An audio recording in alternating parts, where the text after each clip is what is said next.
Mulane masyhur ya tengene riwayat-riwayat. Wong alim ora usah ndonga, pokoke nek wis mulang ora usah ndonga, biasa ndonga sak kadar.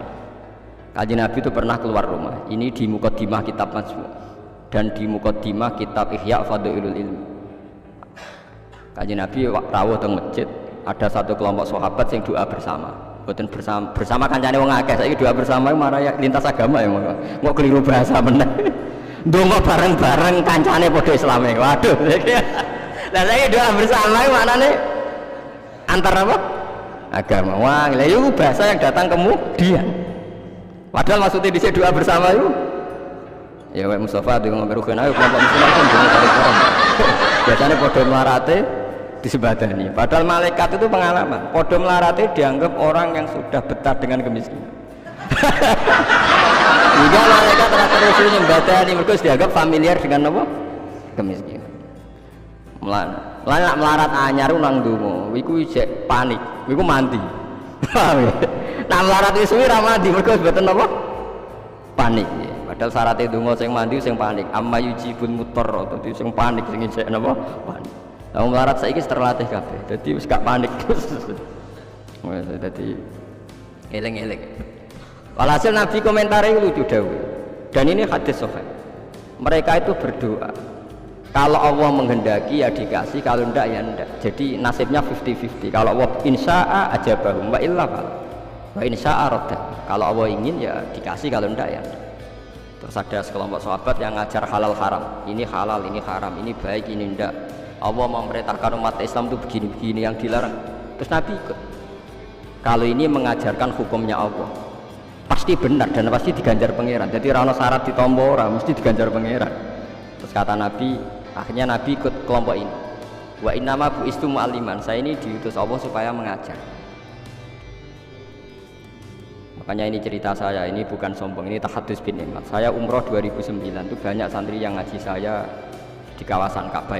Dulu santri saya di Rembang, ngaji Bukhari. Saya diajak jam 2:30 malam, saya masih ingat. Gus, jenengan wong alim mbok ndongane multazam kula tak sing ngami. Nek nak ndonga ora pati mandi, ngaji mandi. Demen Gus ngaji. Akhirnya saya pernah ngaji Bukhari itu 2:30 di kawasan Ka'bah, itu enggak tepat Ka'bah merame. Teng Masjid Haram sing tingkat lho, sing ngawur TKI sing buron-buron waduh delik ning dhuwur. Lah iku ya rada buron-buron delik njuk donga ben selamat ora ngaji mandi. Ya awak rong buron-buron ning dhuwur. Kenapa saya mengatakan mulang mesti api? Ya, karena zaman Nabi Ibrahim Sugeng ndongakno pengganti beliau adalah Rabbana wa ba'ats fihim rasulam minhum yatlu alaihim ayatika wa yu'allimuhumul kitaba wal hikmata wa yuzakkihim. Ya Allah, setelah saya ini nanti harus ada rasul yang dari keturunan saya. Rasul itu siapa? Yatlu alaihim ayatika, yang membacakan ayat-ayat engkau. Wa yu'allimuhum, dan mengajarkan mereka. Jadi sifat permanennya Rasulullah itu mengajar. Itu sifat permanen yang disebut Nabi Ibrahim diabadikan Quran. Sekarang banyak kiai niru Rasulullah istighosan tok. Lha aku ora ora dalile. Yo Nabi ndak tahu ngono ae, ora dadi model tahu. Sing permanen sifate iku mulang eling-eling. Lho itu disebut Quran kok kowe iki kalau sawangane ora wani temen. Biasa mawon. Paham ya? Sifat permanennya Rasulullah niku rasulai yaslu alaihi ayatika sing membaca alaihim itu ada objeknya. Jadi tidak wiridan sendiri di kamar, tapi ada objeknya, ada yang diajak. Yaslu alaihim ayatika wa yu'allimuhum. Hum itu objek, ada yang diajari. Nanti kalau ngaji jalalan nggih ngaji mawon. Padahal niku maca tasbih mawon. Lah piye malaikat oleh nolak? Wani malaikat nolak maca tasbih ben kualat. Enggak tunggale kanca kula zaman sekolah teng madrasah ditakoki hukume apa dijawab la ilaha illallah. Nak guruku nyalahno kafir. Gurune posek. Yo kok ana murid goblok sing pinter. Dadi dene alfiyah yo ora iso, takrib yo ora iso. Tiap ana soal dijawab la ilaha illallah. Nganti guruku nyalahno kafir. Gurune stres ane mikir ya.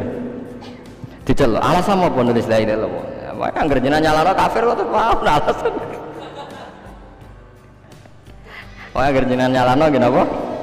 Lah nek iku kafir kubro, kafir akbar nak nyalahno la ilaha.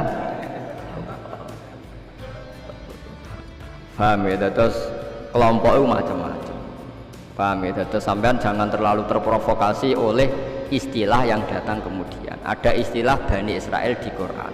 Itu khitab untuk turunane Yakub bin Ishak bin Ibrahim yang berdomisili di Mekah, Madinah. Karena Quran turun di Mekah, Madinah dan Rasulullah belum pernah hidup di Palestina. Awal zaman ada negara yang disebut Israel. Ini tidak ada kaitannya dengan ya Bani Israel, kecuali orang Israel yang sekarang naisen yang memang turunan Yakub. Berarti Bani Israel itu bisa orang Indonesia, orang Jerman, orang Amerika, siapa saja yang secara genetik turunannya napa min awladi sinten Yakub bin Ishak bin Ibrahim. Lah niku sing dimaksud tiang-tiang sae sangka dawuh napa niku sing tengene juz 16 napa surat Maryam ya. Niku ulaikal ladzina an'ama Allahu 'alaihim minan nabiyina min dzurriyyati adama wa mimman hamalna ma'nu wa min dzurriyyati ibrahima wa israila wa mimman hadaina wastaba. Jadi Israel yang memiliki buatan kok Israel Zionis tapi Israel Yakub bin Ishak. Lah niku tiang-tiang pilihan yang jelas disebut oh itu orang-orang baik idza tusla alaihim ayatul rahmani kharru sujadaw wa bukiya. Niku orang-orang sing ulaikal ladzina an'ama Allahu alaihim minan nabiyina min dzurriyyati adam wa mimman hamalna ma'anu wa min dzurriyyati ibrahima wa israila wa mimman hadaina wastaba. Bulet ora bulet, ilmu kula ora bulet mergo Qur'ane ono. Sing bulet ilmune sampean maca ning Quran buku manane Quran. Lah iku sing musibah. Maca ning buku sing aran ra jelas, Gus ora, Kiai ora, tapi ono tulisane KH. Aku ya ora roh. Artinya kan Kiai kan ra mesti ngalim tuh. Tapi ya kudu hormati wong saleh, tapi nek terus fatwa ngoten kan ngeri tuh, mosok fatwa dalilnya liberal bahwa agama sama di depan Tuhan. Innalladzina amanu walladzina wan nasara. Waduh ngeri tenan. Saya pernah ketemu sama penggemar penulis itu dan tanya saya, Pak Bahak, sampean kan orang hafal Quran, kenapa tidak tahu ayat itu? Orang kurang ajar. Kowe malah sing nulis ora apal ayat liyane. Kowe wis pancen goblok musibah tenan wis payah tenan. Dene itu janggal sama saya, kenapa orang sehafal saya kok tidak tahu ayat itu bahwa di Quran pernah ada 3 agama disejajarkan. Ya kowe bento kok nganti ngono. Terus tak terangno, di akhir Baqarah itu ada ayat fa in amanu bimitsli ma amantum bi. Kalau mereka iman sama seperti imannya umat Islam. Tapi ngoten niku nggih biasa. Musibah ngoten niku sing kula alami iku biasa. Kula nanti tanglet tiyang ngeten, nganti saiki jek eling ya. Wong nek ora tau mondok pancen bahaya tenan. Kula nanti tangkleti tiyang ngeten. Wah aneh tenan takon. Yo wong seneng kula tapi wong awam. Musibah tenan kula jek eling. Mungkin kula jenengan Gus Warga eling terus pertanyaan niku eling terus. Mergo lucu tenan pertanyaan. Gus tangklet. Musotek lho tau ngaku nabi. Musotek sing terkenal sing tau ngaku napa nabi. Riyen mondoke teng pundi Gus? Kok pintere waktu lho. Dekne janggal. Lah piye kok pinter? Kiai wis top Gus, nang mondok nganti dadi nabi. Dia itu ngira kalau mondok alim atau lama sukses itu jadi kiai. Kalau di atasnya itu jadi apa? Nabi. Jadi pikirannya dekne wong ngaku nabi berarti mondok apa? Suwi banget sak ndure mondok sing dadi napa? Kiai. Waduh. Bukan musibah tenan. Aku jawabku malah bingung.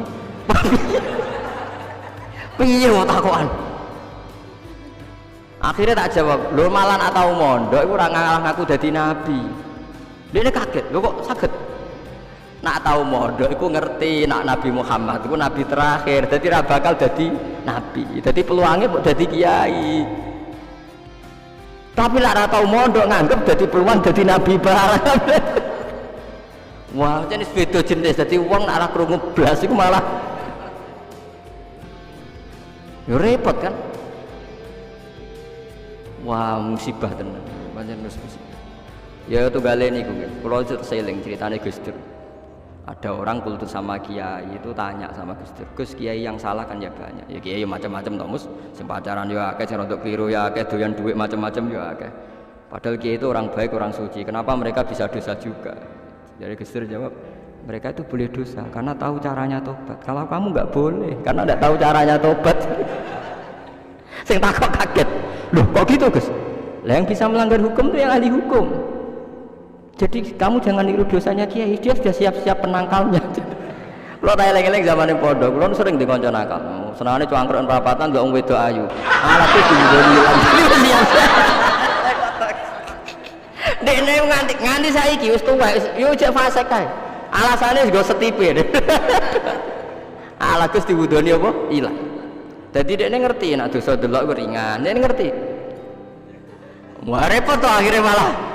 Dulu saya ngira Gus Dur itu guyon, ternyata kayak gitu ya banyak juga sih. Mungkin yang di sini banyak kan maksiat orang kok. Mesti alasannya kok tak istighfari, hilang, tak sedekah